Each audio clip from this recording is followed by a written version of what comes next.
Bueno, buenas tardes. Damos inicio a la clase de Teoría Política 2.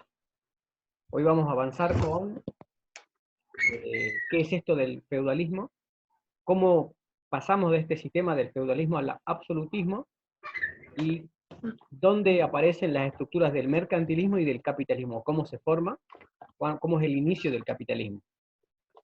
Esto está en la unidad 2 del programa, y quedamos en inicio. La primera pregunta que tenemos que hacernos es qué es el feudalismo. Y el feudalismo es un sistema social, político y económico que predominó durante la Edad Media, más precisamente, o sea, donde tiene mayor auge es en los siglos XI al siglo XIV. ¿Cuáles son cuáles serían las causas para que el feudalismo surja? Primeramente, ustedes habrán estudiado en lo que es la historia, ¿sí? El siglo V en adelante surge lo que es Roma. Roma a partir del siglo XI, un poco antes inclusive, comienza a disgregarse, comienza a romperse. La república, la fortaleza que tuvo Roma en un tiempo, deja de tenerla, y entonces este resquebrajamiento que surge en su poder, o sea, ya no es un todo homogéneo, que intente de alguna manera sostenerlo con la religión, por eso es que se unen con el cristianismo, pero esto va a devengar en que se vaya dividiendo Roma, que sea invadida arriba por los vikingos, que se divida en dos, o sea, lo que es la occidental y oriental, en definitiva, que comiencen a surgir pequeños feudos, pequeños señores feudales, que van a tener la venia de los monarcas, porque los monarcas tampoco tenían el poder suficiente, porque ¿quién tenía el poder en la Edad Media?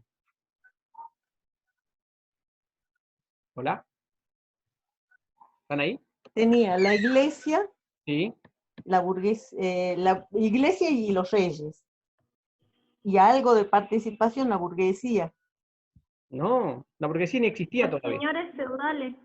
Los señores feudales Los tenían el feudales, poder. Pero perdón, los antes, ¿quién feudales, tenía el poder perdón, en la Edad Media? la iglesia, ¿Sí? ¿Y quién tenía el poder de la iglesia? ¿Toda la iglesia? el, el papa. Bien, el Papa, ¿sí? Entonces el que tenía mayor poder, el que manejaba, era el Papa. Él tenía el poder y era el que de alguna manera decía quién era rey, era el que bendecía al rey. Entonces esto se va a ir resquebrajando de alguna manera. O sea, ¿qué significa resquebrajarse? Que el poder estaba concentrado ¿en quién? En el Papa. Y a partir del auge de los señores feudales y de las monarquías, el poder que tenía el Papa ya no lo va a tener. ¿Esto cuándo va a surgir? A partir del siglo XI en adelante, ¿sí? Respecto a la economía tenemos que tener en cuenta que durante la época de Roma, durante el auge de Roma, el comercio que se realizaba era, los mercaderes iban de ciudad en ciudad. ¿Y por qué no les pasaba nada? Porque alrededor de los caminos que conducían a Roma había mucha seguridad. Y esta seguridad permitía que los señores, quienes iban llevando la mercadería, no sufran ningún tipo de asalto. Entonces el comercio existía, pero ahora, o sea, a partir del siglo XI, va a haber mucha inseguridad, porque Roma ya no va a tener poder, ya estos caminos no van a tener seguridad. De hecho, se desintegra el ejército romano. Entonces esto va a provocar un problema económico, porque al desaparecer el comercio, la gente no le queda otra que irse al campo. Para comer necesita plantar. Entonces ahí se van a crear estas pequeñas alianzas y esto que se denomina el feudalismo. La sociedad va a quedar dividida en clases muy desiguales. Por un lado van a estar la nobleza, por otro lado van a estar los clérigos y por otro lado los campesinos. En síntesis, ¿qué es el feudalismo? Es, o se puede entender como el rompimiento de todas las estructuras del poder antiguo en un sistema donde el que domina una mayor o menor cantidad de tierra, o sea, acá el predominante para ser un señor feudal es tener tierra. Esta tierra, ¿qué le va a permitir al señor feudal? Hacer un contrato con el vasallo, permitirle que pueda vivir en ese lugar y darle protección a este señor, a este vasallo. Estos señores feudales hacen un contrato con esta gente, pero este contrato nunca termina siendo justo, ¿sí? Es totalmente injusto. ¿Me siguen hasta acá, no? Sí. Sí. Sí, profe, ahí es donde se hacen los contratos esos por las tierras que se cedían parcelas, pero que, o sea, la mayor parte de lo recaudado o que producía esa parcela era un abuso, como un 90% para el feudal y el 10% para el que cultivaba. Claro, exactamente. Ahora vamos a ver eso. Ahora pasamos, dame un cachito y ya pasamos ahí. Valen, ¿no tenés habilitado el audio ni el video o cómo es? Porque no te veo yo acá en el sistema, por eso te pregunto. Ah, bueno, ya me pongo ya. Ahí estoy.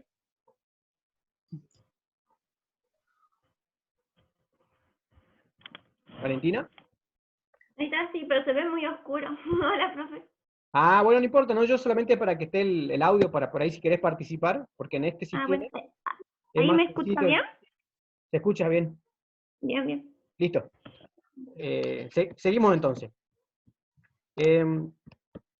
Volvemos un poquito atrás para cerrar la idea. Entonces, por un lado se va a dar una alianza, un contrato, un pacto entre dos personas. El señor feudal y el vasallo. Van a haber una serie de reciprocidades que se van a dar estas dos personas que ya vamos viendo. ¿Sí? ¿Cómo, si tuviéramos que definir desde una mirada institucionalista el feudalismo, acá como ustedes pueden ver en la presentación, Ganshof designa un conjunto de instituciones que respaldan compromisos generalmente militares entre un hombre libre, el vasallo, y un hombre libre en situación superior que se llama señor. El primero recibe del segundo un feudo para su mantenimiento. El feudo es la tierra. La definición marxista dice que es un modo de producción con unas peculiares formas de relación socioeconómica situado entre el esclavismo de la antigüedad y el capitalismo moderno. Y también es un sistema económico-social establecido como resultado de la descomposición y hundimiento del régimen esclavista o del régimen de la comunidad tribal. Fíjense acá abajo, ¿sí? Entre el esclavismo de la antigüedad y el capitalismo moderno, que es lo donde yo quiero llegar, está el feudalismo. El feudalismo es como ese paso entre ambas situaciones sociopolíticas o socioeconómicas, como ustedes quieran nombrarlas. ¿Cuáles son las características? Me parece a mí, una de las características principales es el castillo. O sea, el feudalismo si uno piensa en el feudalismo, piensa en el castillo. ¿Por qué en el castillo? Porque el castillo lo que va a hacer es proteger a esta gente pobre, que no tiene dónde vivir, que no tiene dónde plantar, porque no tiene tierras. Este señor feudal no solo tiene el castillo como un símbolo de poder, con un símbolo de poder económico y político, sino que también tiene las tierras que todos le fueron otorgadas por el monarca, pero que el monarca no tuvo la capacidad para gobernar por sí mismo, por eso necesita del señor feudal, necesita que el señor feudal le cobre los impuestos y le pueda hacer nexo con las personas, con la gente. Entonces el castillo es la imagen más común del feudalismo. Cuando venían invasiones, cuando venían distintos pequeños reinos a querer ingresar, a querer robar, a querer matar a los vasallos, a la gente pobre, estos ingresaban al castillo, le daban protección y se unían a la guerra con el ejército que tenía el señor feudal, y con esto se protegían. La otra cuestión es el predominio absoluto de la agricultura. O sea, la principal fuente de riqueza de esta época va a ser la agricultura y por otro lado la actividad artesanal. Y el comercio va a desaparecer por lo que yo les comentaba. Ya no existe estas rutas seguras que nos daban en otra época el Imperio Romano. Ahora vamos a ver el tema del contrato que vos planteabas un poco de ella. ¿Sí? Se da entre dos personas, entre el señor feudal y entre el vasallo. Es un pacto en donde se establecen relaciones mutuas entre ambos, Pero no es un pacto en donde ambos están en una paridad, sino que hay uno que está por muy debajo, que es el vasallo. Acá hay una cuestión. En la antigüedad, y desde Roma hacia atrás, la esclavitud era algo normal. Pero a partir de ahora la esclavitud comienza a ser mirada de una manera como algo injusto, algo que es perverso para el hombre. Pero no pueden, sin embargo, salirse tanto, porque la situación socioeconómica se mantenía por los esclavos, que pasan a este sistema que no es esclavista, pero no deja de haber una servidumbre subyugada en este contrato. Porque fíjense, a cambio de esto el vasallo entraba en una relación de dependencia con el señor feudal. De hecho, se vendía la tierra, y la tierra era vendida con la persona que trabajaba la tierra, debiendo trabajar la tierra y tomar las armas en defensa de su señor en caso de ser necesario. Y aparte pagaba por lo que, o sea, por usar la tierra, no es que lo que plantaba era solamente para él. Y acá hay otra cuestión. Lo que plantaba no era para venderlo, no era para comerciarlo, sino era para uso doméstico, y para comer él y para que puedan comer la nobleza. La nobleza no trabajaba, por supuesto. Es un contrato voluntario, ¿sí? Voluntario entre comillas. ¿Por qué? Porque no le quedaba otra, no le quedaba otra. Si no hacía este contrato, moría, porque no tenía otra manera de poder sobrevivir, ya sea sobrevivir en la cuestión alimenticia, comer, como también sobrevivir en cuanto a la seguridad. Por eso que este sistema es bastante injusto para el vasallo. Los campesinos que se volvían vasallos no tenían más opción que aceptar debido a sus condiciones de pobreza. Yo le cuento acá ¿ustedes conocen les contesto o no? Bueno, le pregunto. ¿Empernar, conocen este término? Sí les dije, ¿no? ¿Están ahí? Empernar, Ajá, empernar. depende cómo se lo use, profe. No, en ese sentido que lo estás pensando, Delia. Empernar es como engañar en un Exactamente. lenguaje corriente o vulgar, Sí. ¿no? O empernar es poner un perno, un tipo tornillo. Sí, en realidad es poner los cuernos. ¿Sí? Esto surge en esta época de los feudos. ¿Y qué pasaba? El señor feudal tenía tanto poder que inclusive él podía estar con la mujer del vasallo.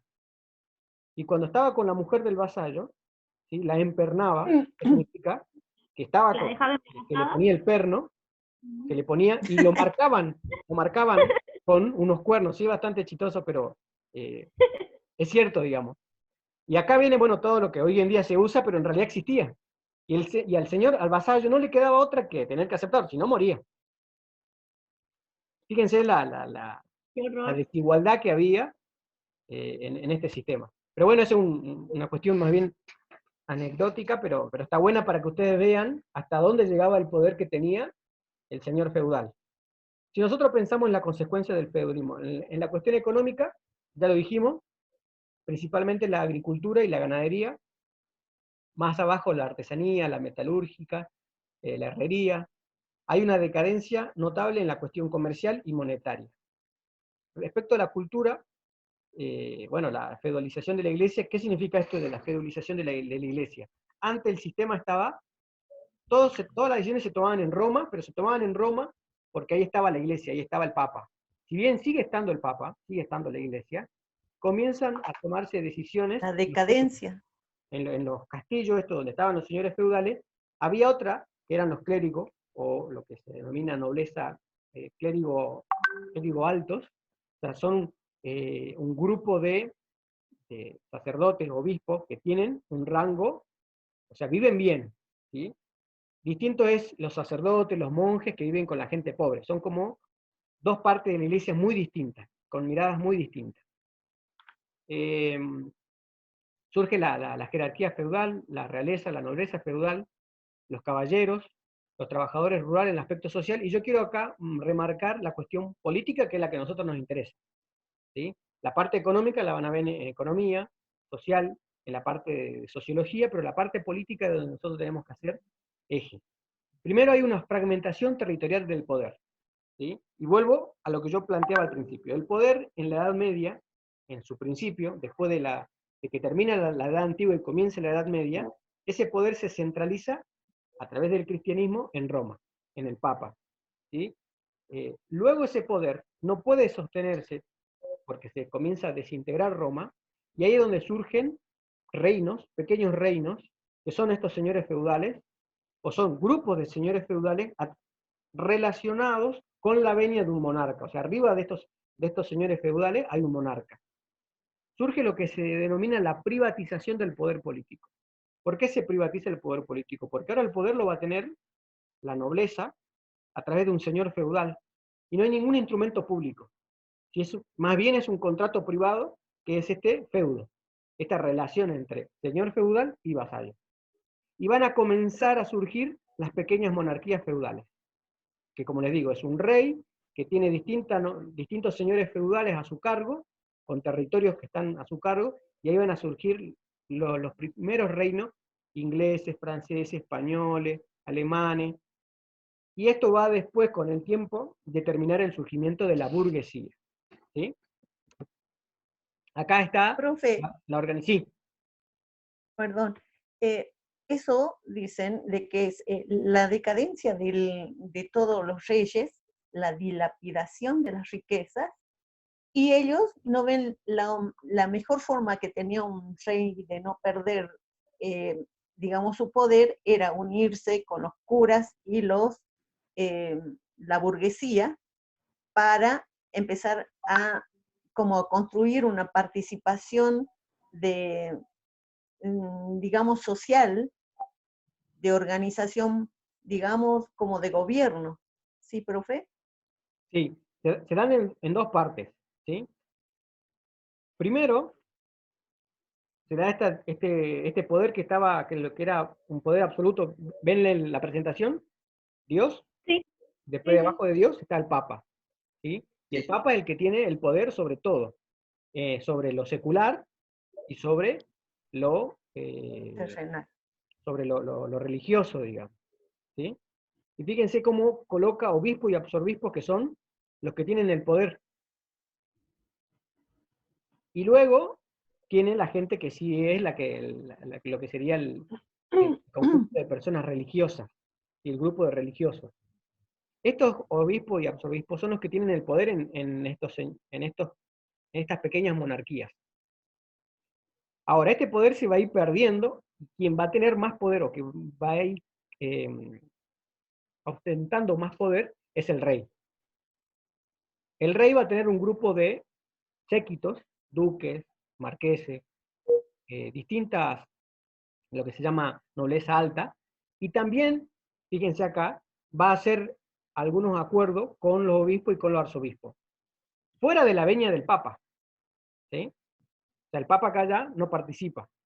Se van a empezar a hacer pequeños acuerdos. ¿Por qué? Porque los obispos no van a querer perder sus privilegios. ¿Me siguen? Y para no perder esos privilegios, se van a ir formando las pequeñas monarquías. Ahora, avanzo un poco, pero es para explicar lo que planteaba Delia, y después volvemos. Lo que sería, fíjense acá, nosotros si miramos, acá yo voy a marcar, no sé si ustedes pueden verlo, a ver, lo que sería monjas, monjes y sacerdotes, ¿sí? Bien. Este grupo de personas son los que vivían, que serían la baja, el clero más bajo, digamos. Se van a unir con los campesinos, con los siervos, y con una nobleza baja, y con una nueva sociedad o clase social que se estaba formando, que todavía no existe, que va a surgir después, que se llama burguesía, y se van a dar cuenta que el rey tiene mucho poder, que el rey usa ese poder de manera despótica, y que no respeta ningún derecho, y con otra corriente de lo que es el surgimiento de lo que dejó la Reforma Protestante, y van a empezar a formar estados burgueses con constituciones. Y estas constituciones lo que van a hacer es frenar ese poder absoluto, equilibrándolo y formando divisiones de poderes, para que ese poder esté más equilibrado, y dándole garantía a los ciudadanos para que los ciudadanos tengan instrumentos para poder protegerse ante este avasallar del poder central. ¿Me van siguiendo? Entonces, fíjense cómo van a ir mutando, digamos, estas relaciones de poder, porque el clero alto se va a relacionar con la nobleza alta para mantenerse en el poder, y van a ser capaces de cualquier cosa, no importa lo que diga la palabra de Dios, no importa, porque lo que ellos quieren es tener poder. A estos son los que Lutero los acusa. ¿Cómo? Reinteresado. Claro, Lutero los acusa porque justamente lo que le interesaba era el dinero, y porque todas las cosas que hacían iban en contra de lo que decía la palabra. Y justamente a este grupo es que él constantemente escribe y habla de los distintos perdones que se usaban para justamente juntar dinero. Esas eran las indulgencias que vendía después de la iglesia. Entonces hacemos un cierre del feudalismo porque la idea es pasar a la otra cuestión. El feudalismo se da en Europa occidental entre los siglos XI, XIII, XIV, inclusive XV, ¿sí? Porque no es que tiene un corte único, va a ir dependiendo de cada ciudad, de cada situación. Inglaterra es la que avanza más rápido porque se forma más rápido el capital, porque surge la máquina de vapor, porque surge la revolución industrial, donde más rápido el feudalismo deja de existir. Pero si nosotros vemos, por ejemplo, Rusia mantiene el sistema feudal hasta inclusive, de hecho, de un sistema feudal pasan directamente al comunismo. No hay un estado burgués o un capitalismo entre medio. Pero bueno, en un caso específico.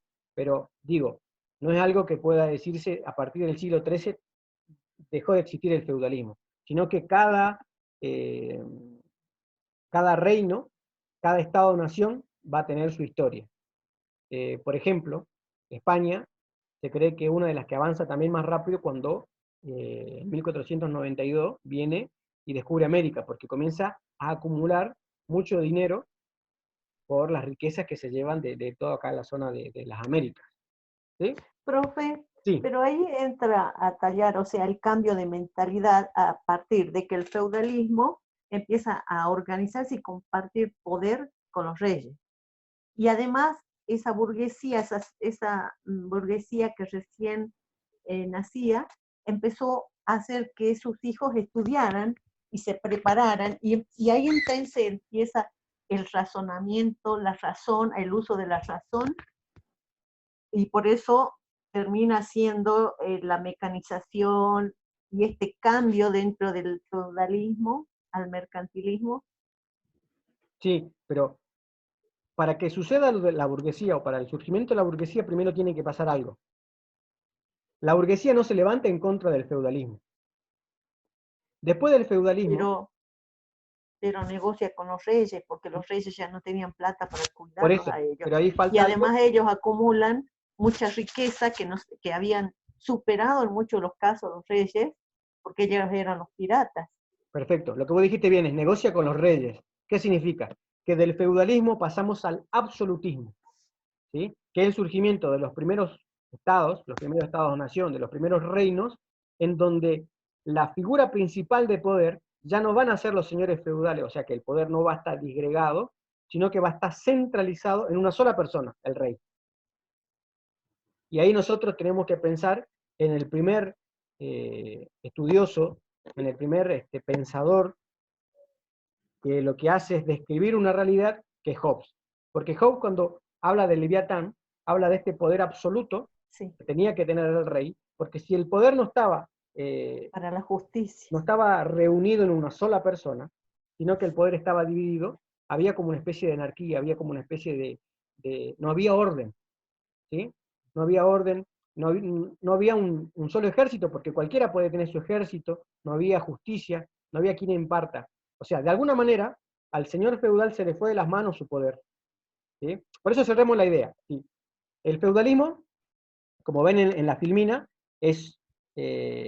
fue o era un sistema político, económico y social basado en en la tenencia de la tierra. O sea, la principal característica era que el señor feudal tenía la tierra y esto le permitía crear relaciones de vasallaje y de servidumbre con el señor, con el vasallo. Entonces estaban estos dos, el señor feudal y el vasallo. Se originó, vimos, por la descomposición del esclavismo romano, por la desintegración del imperio carolingio y las nuevas invasiones bárbaras de los siglos 9 y 10 y las costumbres germanas de la vinculación. ¿Sí? La relación que tenían, la costumbre germana era respecto a esa relación que tenían, a ese tributo que tenían que tener con el emperador, como de servidumbre, es lo que va también a, de alguna manera, cuajar para que se dé esto de este servidismo que había en el vasallo. ¿Sí? Profe, y ahí empieza el pago del tributo, cuando empieza el feudalismo a pagarle al rey para que ellos se encargaran de la custodia, de la Sí, es seguridad. que hay dos tributos. Tributo primero al señor feudal, porque el señor feudal es el que primero me cuida a mí. El señor feudal es el que me ofrece el castillo, la protección del castillo, la seguridad del castillo, y yo a cambio también peleo para defender ese castillo porque es nuestro, más allá de que en realidad es del señor feudal. Entonces ahí yo, y aparte, por trabajar la tierra, yo le pago al señor feudal. A su vez, tengo que pagarle también al rey, porque no solo el señor feudal es el dueño del feudo, sino también el rey. O sea que hay como una doble imposición de impuestos. Esto también va a crear ciertas rispideces entre los señores feudales y el rey, porque a veces el señor feudal no le entregaba el dinero, se van a ir dando ciertas situaciones también. Pero hasta antes que surja el absolutismo, quien tenía más poder era el señor feudal que el rey. Por eso le digo, la relación del señor feudal con el monarca era, entre comillas, digamos, una relación de poder. Porque en realidad el monarca no tenía la capacidad para realmente poder obligar al señor feudal que haga una cosa u otra, digamos. Entonces, era más una necesidad que una relación de poder. O sea, los reyes lo que tenían era nobleza, estirpe, y tenían el poder con el que ya nacían. Claro. Y el feudal Ese poder tenía venía la plata, pero nunca podría acceder a ser rey, porque no era noble. ¿Cómo? Perdón. Que nunca un feudal iría a ser rey, o sea que No. nunca se lo iría a considerar noble, por eso a No, ambos les era noble. convenía, Espera, era noble. pero no Era de un la nobleza duque. real, ¿Cómo? no de la nobleza real, Sí, no, o era sea, de no la iba a nobleza ser real, nunca pero no un era, a ver, la familia real es otra cosa. estirpe. Es muy corto ahí, porque ahí tenés padre e hijo, digamos. ¿Entendés? Pero qué sé yo, el sobrino, primo, cuñado, o sea, toda la otra familia era parte de la nobleza y eso eran los señores feudales. Claro, pero un feudal nunca podría haber sido rey. No, en Entonces a principio no. ambos esto era una cuestión de conveniencia. Uno tenía la plata y el otro tenía el poder supuestamente que le daba Dios y su rango. Así es. Entonces, ¿cómo sucede esta transición del feudalismo al capitalismo? Esta transición se va a dar en todos estos aspectos, en lo económico, en lo social, en lo cultural y religioso y principalmente en lo político. En lo económico, se va a pasar habíamos visto que en el feudalismo lo principal era la agricultura y se va a pasar a una economía industrial. ¿Qué va a suceder en ese medio? Va a surgir lo que se denomina manufactura, que es que yo tomo una materia prima y esa materia prima la transformo en una cosa. Supónganse, en una bota, en una campera, pero ya no es de manera artesanal, o sea, no es que ya dejan de existir los artesanos que se dedicaban, sino que pasa a ser un trabajo en serie en donde una persona decide contratar el trabajo de estos artesanos y lo hace un trabajo en serie. Y ya no hace una bota por día, sino que hace 50 botas por día, 100 botas por día. Y comienza a importar, exportar. Entonces esta persona, dueña de esta empresa, comienza a acaparar dinero, comienza a tener capital. y estos van a ser los primeros surgimientos del capitalismo. ¿Sí? Aparte del que comentaba Delia, que son aquellos mercaderes que dejaron de viajar, que le pagaron a personas para que viajen y se quedaron en sus casas, y a partir de ese sedentarismo comenzaron a estudiar y a dedicarse a rever lo que decían los clásicos de Roma, de Grecia, y todo esto va a desembocar en el surgimiento, en el resurgimiento del racionamiento, del humanismo y de la ilustración, y todo esto van a terminar en lo que es la modernidad y en la conjunción de los estados constitucionales. ¿Sí? En el aspecto social... Aparte ellos, cuando vuelven, estos letrados, ellos como que activan a las masas o a la clase que estaba sometida, o sea, a los agricultores, para producir, por eso se produce lo de Francia. Claro, ya vamos a llegar a esa parte. Por eso se van a producir primero las revoluciones inglesas, la revolución industrial, la revolución inglesa en 1668, la revolución en los Estados Unidos, norteamericana, la francesa, todo esto se va a ir dando por este surgimiento, esta conjunción entre capital, entre esta clase nueva que es la clase social.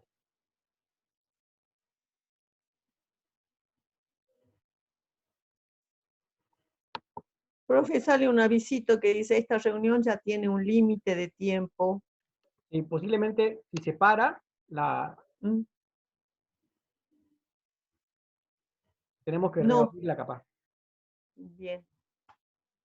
Vamos a poner en pausa, la cerramos y la volvemos a abrir. Bueno. ¿Sí? A ver.